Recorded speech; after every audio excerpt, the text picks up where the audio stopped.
안녕하세요, 전망입니다. 오늘은 이전에 만들었던 코드를 조금 더 깔끔하게 다듬어 보는 그런 작업을 해보도록 하겠습니다. 지난주에는 제가 오피스 문서에서 이미지들을 한꺼번에 추출하는 파이썬 코드를 만들었었는데요. 이전에 만들었던 이 소스를 이대로 실행을 한번 해보겠습니다.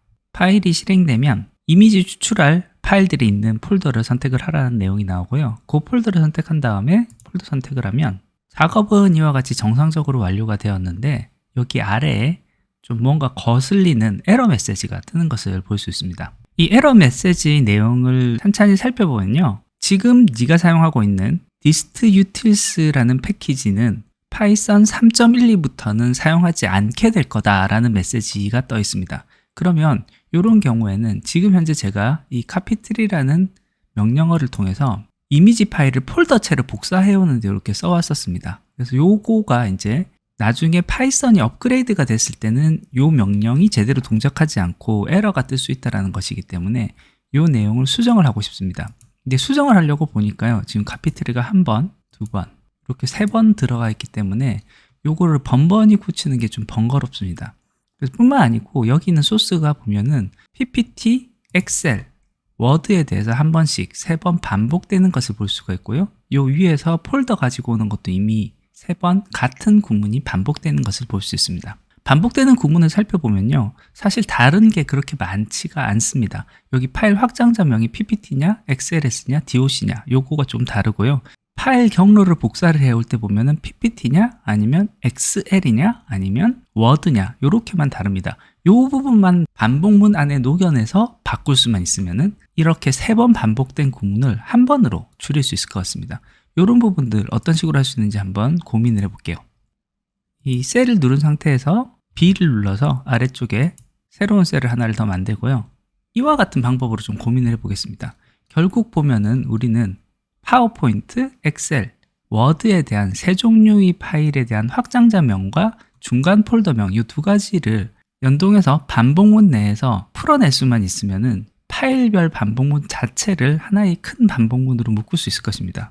이 세 종류에 대한 데이터를 한꺼번에 다룰 수 있는 리스트 데이터를 만들어 보는 게 좋습니다. 그러면 확장자명을 한번 만들어 볼게요. 확장자명을 대괄호를 친 다음에 ppt, xls, doc 이게 이제 확장자명에 대한 거죠. 그리고 이 확장자명별로 봤을 때 그 중간 폴더명을 보면요. 미드 디렉토리명은 PPT는 PPT 그대로였고요. 엑셀은 엑셀이었습니다. 그리고 워드는 워드였죠. 이 두 개가 서로 연동돼서 돌아갈 수 있게 반복문을 만들 수 있으면 좋겠습니다. 이 부분은요. for index와 그 다음에 실제 값을 가지고 오는데 어디서 가져올 거냐면은 여기 확장자명에서 일단 가져올 거예요. 근데 요걸 그대로 하면은 요거 제대로 동작하지 않거든요. 확장자명에서 인덱스와 내부 값을 두 개로 나눠서 가져오는 함수를 붙여줘야 됩니다. 그게 enumerate라는 함수로 이렇게 감싸주면 인덱스와 x로 구분을 해줍니다. 여기서 이제 반복문을 한번 만들어 볼게요. 프린트를 한번 해보겠습니다. x 값과 어차피 스트링으로 나올 거니까 연결을 해서 AND로 연결을 한 다음에 여기 뒤에 값은 mid 디렉토리에 대해서 인덱스 위치에 있는 값을 가지고 와라. 이렇게 해서 한번 실행을 해 보겠습니다. 이와 같이 이 세 가지 값에서 값을 제대로 연결 지으면서 바로 가지고 오는 것을 볼 수 있습니다. 그렇다는 얘기는 확장자명과 중간 폴더명을 만들어주고 그 다음에 포문으로 이렇게 감싸면 요 위에 있는 소스를 훨씬 간소화시킬 수 있다는 의미가 되겠거든요. 자, 그러면 요걸 다시 복사를 할게요. 위에 있는 셀을 선택을 해서 C를 눌러서 복사를 한 다음에 밑에 있는 셀을 눌러서 선택을 한 다음에 V를 누르면 이렇게 밑으로 붙습니다. 요 안쪽에 있는 요 구문 요만큼을 복사를 해서 파일별 리스트를 만들기 직전 여기에 붙여 넣어 주도록 하겠습니다. 인덱스를 통해서 이렇게 나뉘어졌고요. 바로 처음에 해야 되는 동작이 파일을 확장자명에 따라서 구분하는 것입니다. 그래서 여기서부터는 뒤에 들어가는 애들 중에 ppt files 그리고 ppt 파일이라고 되어 있는 거 전부 다 그냥 파일로 바꿔주겠습니다. 그래서 Ctrl H를 눌러서 수정을 하는데 ppt files가 아니라 ppt 파일이라고 되어 있는 것은 전부 다 파일로 이렇게 바꿔서 모두 바꾸기를 해보겠습니다. 이 밑에 있는 내용들이 쭉 바뀌었고요. 여기 .ppt라고 되어 있는 거 여기는 플러스로 연결한 다음에 x 값을 그대로 넣어주면 되겠습니다. 각각의 파일명에 대해서 ppt에 대해서 한번 반복문 돌고 엑셀에 대해서 한번 반복문 돌고 워드에 대해서 반복문 한번 도는 형태로 해서 요 아래에 있는 요 3개의 구문을 결과적으로 한 번씩 반복하는 그 작업을 다 할 겁니다. 자, 그럼 PPT 파일에 대해서 반복문 도는 부분 여기까지를 탭으로 한 칸 밀어서 요 포문 안에서 돌게끔 만들어줘야 되거든요. 이렇게 만들어주면 좋겠고요.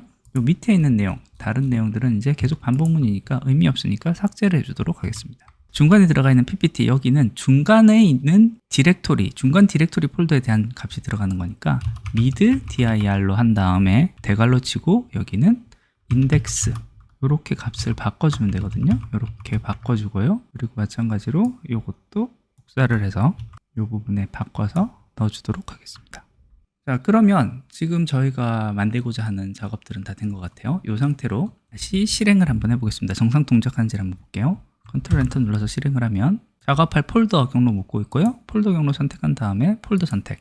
정상적으로 완료된 것을 볼 수 있습니다. 자, 이제 소스를 한번 바꿔볼게요. dist utils라는 패키지를 더 이상 쓰지 않는다고 했기 때문에 이걸 바꿔 쓸 수 있는 패키지를 찾아보겠습니다. 사용했었던 기능이 폴더 채로 복사하는 기능이기 때문에 구글에서 python directory copy라는 내용으로 찾아보면 이와 같이 바로 답을 얻을 수가 있고요. 이 답에서 보면 질문 자체가 폴더 복사를 했는데 이게 중복된다라고 하면서 안 된다라는 건데 이거 어떻게 해결할 수 있느냐라는 것이 나왔었던 부분이고, 지금 바로 첫 번째로 나왔었던 답이 dist utils라는 요 툴을 사용을 했었습니다. 그런데 이제 이게 없어진다고 했으니까 요거 말고 다른 솔루션을 찾아야 되는데요. 아래로 조금 더 내려서 보다 보면 요와 같이 옵션에 shutil을 그대로 쓰되 옵션에 디렉토리가 exist 해도 OK라는 것에 대해서만 true로 살려주면은 중복이 됐을 때 그냥 덮어 쓴다라는 내용이 여기 있는 걸 볼 수 있거든요. 그래서 이걸 복사를 한 다음에요.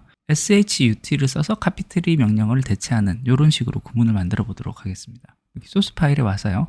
dist util은 안 쓸 거니까 요거 없애주고요. 요 아래에 있는 구문, 요 카피트리라고 되어 있는 거, 여기는 shutil 점하고, shutil은 커피 트리에서 언더바가 없습니다. 요거만 신경을 써주고요. 그 다음에 요 뒤에 new pass 다음에 콤마 하나 한 다음에 옵션 값으로 방금 복사해 왔던 디렉토리가 있어도 오케이, 요렇게 바꿔주도록 하겠습니다. 그 다음에 소스 중에 사실 저장을 파일 경로 생성이라는 요 구문, 여기서 새로 경로를 추가를 하는 게 사실은 필요가 없습니다. 이게 폴더 경로를 복사를 하면은 폴더 자체가 없을 경우에는 새로 만들면서 생성하기 때문에요. 요 의미가 없기 때문에 요거는 바로 좀 삭제를 해주고 이렇게 해서 소스를 조금 더 간소화 시켜주도록 하겠습니다. 자, 이 다음에 이 상태로 컨트롤 엔터. 그러면 또다시 폴더 묻는 부분 나왔고요. 폴더 선택한 다음에 확인. 마찬가지로 정상적으로 모든 작업이 완료되는 것을 볼 수 있습니다. 이렇게 만들어진 소스를 보면요, 원래 있었던 길이의 소스에 비해서 반 정도로 줄어든 것을 볼 수 있고요. 나중에 누가 보더라도 이해하기가 훨씬 더 편하게 구성된다는 것을 볼 수가 있습니다.